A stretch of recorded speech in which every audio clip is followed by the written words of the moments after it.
With the Nintendo Switch reveal, the last few days of the Wii U are here, and even though I've been very critical of the system, in fact I've hated on it many a time, and was disappointed by its lackluster library, it doesn't mean there weren't some hidden gems and some great gaming moments I had with the Wii U. So I thought, why not go over some of my favorite games on the Wii U? And to keep it a little bit interesting, I'm not going to include any that have Mario in the title. So without further ado, here in my opinion is the top 10 Nintendo Wii U titles.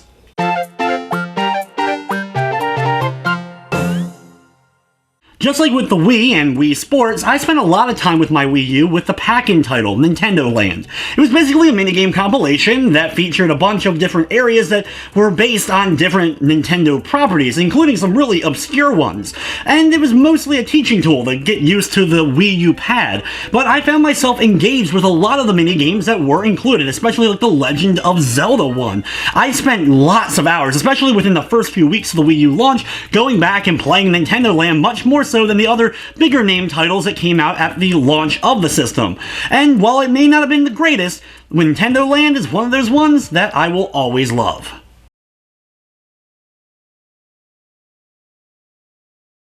While also available on mobile and PC, the Little Inferno is one of the best hidden gem download titles for the Wii U.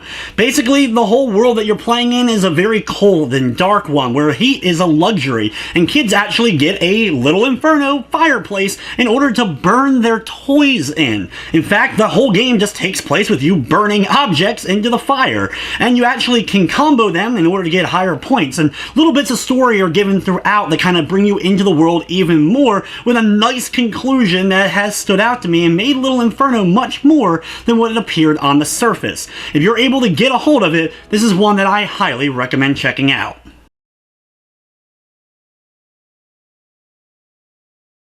I'm a big fan of Dynasty Warriors and a huge fan of Zelda, so combining those two things into one, it was pretty much going to be a win-win.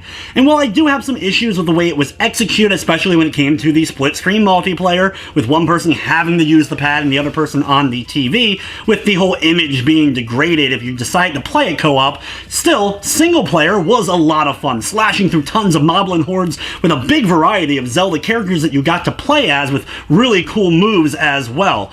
Overall, while it wasn't the best of the Dynasty Warriors games ever, just the whole fact of getting to play a Legend of Zelda-like game but in a different kind of world was a really cool thing.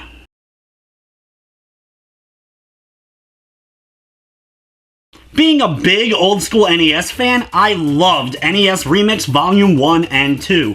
Basically what it did was take the old-school Nintendo games and made like a mini-game kind of challenge out of each of them, giving you certain levels and locations within the games and making you achieve certain goals within a time limit or certain difficulties, and even changing up and remixing, putting different characters from different Nintendo games into other ones. Overall, it may not be the most in-depth kind of game, but this is one that I can highly recommend not only for old school fans, but if you're looking for something to play with friends, this is a great one to pick up.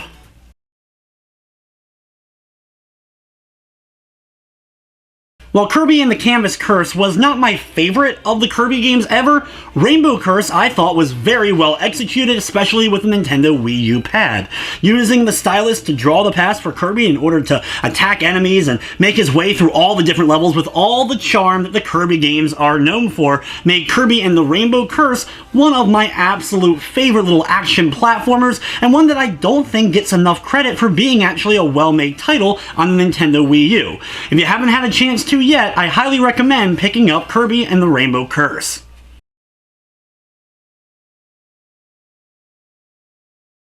If you're a fan of puzzle platformers, you need to check out Captain Toad's Treasure Tracker. This is another one that kind of came out of nowhere and started from a small idea in another Mario title. But playing as Captain Toad in these diorama-like levels, being able to turn the levels around by using the Wii U pad, everything just worked perfectly for this title. It was a lot of fun to look in every nook and cranny to find the different objects and try to collect everything before moving on to the next level, with a cool boss fight thrown in every now and then. Captain Toad's Treasure Tracker is a big gem on the Nintendo Wii U and well worth checking out.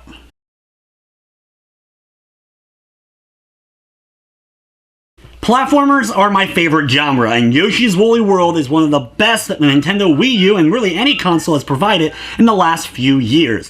The aesthetic of the whole wool world was something that some people may be a bit turned off by, but once you see it in action, it is one of the most gorgeous looking Nintendo Wii U titles that ever ended up coming out.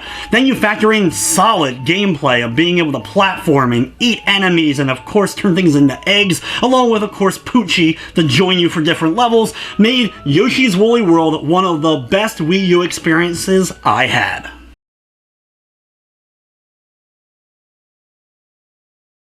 There's only a handful of games that felt right with the Wii U pad, and Pikmin 3 is a big example of that. This game just felt right at home on the Wii U. Not only did it look beautifully as far as graphics were concerned, it brought the great gameplay of the previous Pikmin titles to a brand new system, which is something I was desperately itching for when I got my hands on it. It had all the challenge and all the charm that the previous Pikmin titles had, along with just some new challenges here and there that keep things interesting and fresh. The addition of new characters I thought were all added into the mix quite well, and overall Pikmin 3 is one of, if not my favorite titles with the Pikmin name.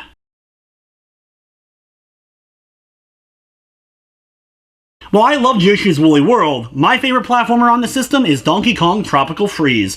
It was an exact continuation of what was great with Donkey Kong Country Returns on the Wii. It added in new playable characters and new challenges, along with a whole new setting. There were some really gorgeous looking levels and great design overall, with an absolutely beautiful soundtrack that is one of the best that the Wii U had on it. Period.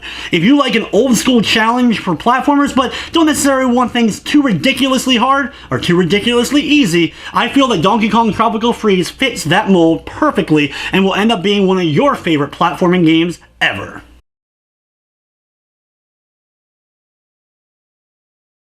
There's no game I play more in my Wii U, and in fact is still in my Wii U right now, than Super Smash Bros. For the Wii U, featuring the biggest roster of characters, even with the exclusion of some of my favorites like Ice Climbers and Wolf.